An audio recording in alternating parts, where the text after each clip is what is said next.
9th class biology chapter 3 biodiversity. دې کلاس کې ورن موږ ډیسکس کوو history of classification system. د classification system یو مختصر غونډه history چې خلکو په کوم وختونو کې یو چا classification په کومه طریقه باندې کړو. په هغه کې د ټولو نه اول دی ارسطوټل. عام طور باندې د موضوع کې ارسطو وایي. دا یو ګریک فلسفر او ساينټیسټ و.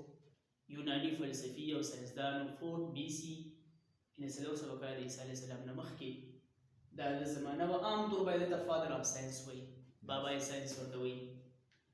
داسې چې لکه classified animals and plants on the basis of similarities.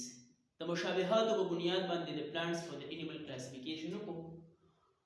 د تقریبا 100 plants او animal د لیست ک مطلب دا یو لیست جوړ کړو او دا غي classification وکړو. ډېر سمپل classification خو دا یو بنیاد د classification system لپاره او د biology لپاره.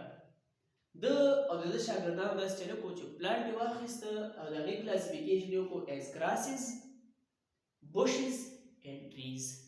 Yes. ګیاګانی، جاړیا او trees غټ غټ ونی. دا یو مختصر باندې classification دا د شاګردانو وکړو. او چې کوم animals نو د animal classification داسې وکړو چې animals they classified animals as aquatic or terrestrial animal. Aquatic animals او terrestrial animal چې کوم په خشکه باندې اوسېږي او کوم په اوبو کې اوسېږي نو دا د classification د habitat په بنیاد classification. Yes. Second number the contributions of Abu Usman Umar al-Jahiz. دا یو عرب ساينټیسټ و. د زمانه وا 776 نه 869 پورې د څه خدمات کړي په بایولوژیکل فیلډ کې او د کلاسیفیکیشن لپاره یو لار همواره کړې وه. د یو بوک لیکلی و په انیملز باندې about animals کتاب الحیوان په عربي کې which consists of 7 volume چې هغه په 9 جلد باندې مشتمل یو کتاب دی او په هغه کتاب کې د انیملز مختلف پهلو او اسپیکټ ډسکرایب کړي وو. The Hakasu explained characteristic of 350 animals species including a detailed account on social organization of ants. د په دې خپل کتاب کې 350 animal species describe کړیو، د هغې خصوصیات یې ډسکس کړیو پکې او په هغې کې social organization of ants د میږو د ants social organization description د کړو. social organization مطلب دا چې هغې کوم سوسایټي جوړوي او په هغې کې کوم د هغې ګیسټ او ذاتونه وغیره یي او هغې کې کومه طریقه باندې هغې اوسېږي، په کومه طریقه د هغې د اوسېدو طریقې د هغې ارګنایزیشن څنګه دی نو هغه مکمل ډیټیل ته په هغې کې ډسکرایب کړی و. دا چې کوم دی نیو اباؤټ why insects are attracted towards lights. دا په دې خبره باندې پوهېدو او د دې خبرې بنیاد ایښی و چې ډېر زیات انسیکټ او حشرات هغه لایټ طرف ته اټریکټ کېږي ولې، رڼا طرف ته کشش کېږي ولې. د هغه هم ډیټیل بیان کړی په خپل کتاب کې. and a way of getting rid of mosquitoes and flies. او د flies او د mosquito نه د خلاصي او د بچاو چې کومې طریقې هغه هم د په دې خپل کتاب کې ډسکرایب کړی وي. تھرډ نمبر دی کارلس لینیس 753 کې او عام طور باندې سره دا بل ټاپک هم ریلیټ دی ټو کینګډم سیسټم اف کلاسیفیکیشن. ظاهره خبر ده چې کوم ټو کینګډم سیسټم اف کلاسیفیکیشن دی نو دا کړی کارلس لینیس. he proposed first systematic classification in 1753. په 753 کې د ټولو نه اول systematic classification مخکې چې کوم کلاسیفیکیشن مختلفو خلکو کړي و ارسطوټل یا نو هغه جنرال غوندې کلاسیفیکیشن و. د داسې طریقې سره ساینسي طریقې سره کلاسیفیکیشن د پلانټس او د انیملو د مختلف قسمه ارګانیزم وکړو او د هغې سپیشل ډسکرپشن یې د هغې وکړو، د هغې وجې پوښتنه چې په دې بنیاد باندې ما دا کلاسیفیکیشن کړی دی نو ځکه ورته سیسټمیټک کلاسیفیکیشن وایي. د کلاسیفیکیشن ته د داسې چلو کو چې ټول ارګانیزم یې په کینګډمز کې د هغې کلاسیفیکیشن وکړو.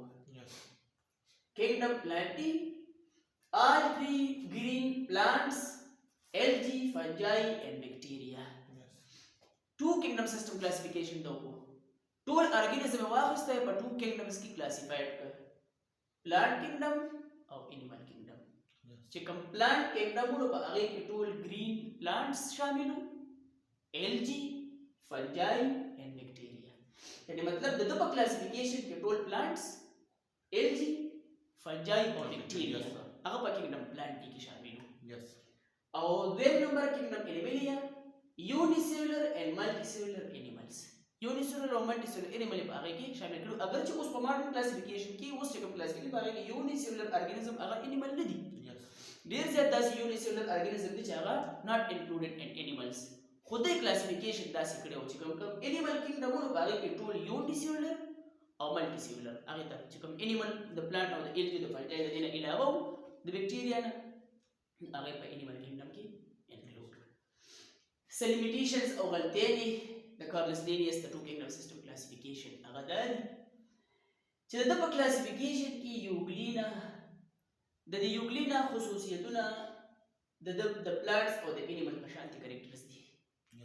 چې کله لایټ موجود وي نو د لایټ په موجودګۍ کې دا د کلوروفیل او د فوټوسنتھسس پروسس کې ځان نه خوراک تیاري او چې کله لایټ نه نو ان د ابسنس اف لایټ دا به انجسشن کوي لکه د انیمل په شان د تیار خوراک اخلي. نو اوس د دې لپاره داسې یو کینګډم یا داسې یو کلاس پکار دی یا داسې یو ګروپ پکار دی چې هغه د انیمل او د پلانټ نه مختلف وي. چونکې دا یوګلینا دلته یو کوېسچن جوړ شوی و چې یاره دا خصوصیات د پلانټس په شان دي او د انیمل په شان دي نو دله یو ځان له کینګډم پکار دی.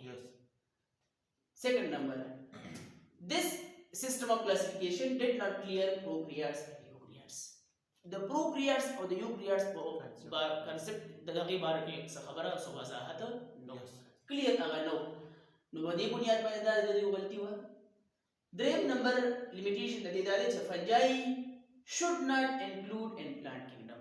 دا په پلانټ کینګډم کې دا فنجای شامل کړی و.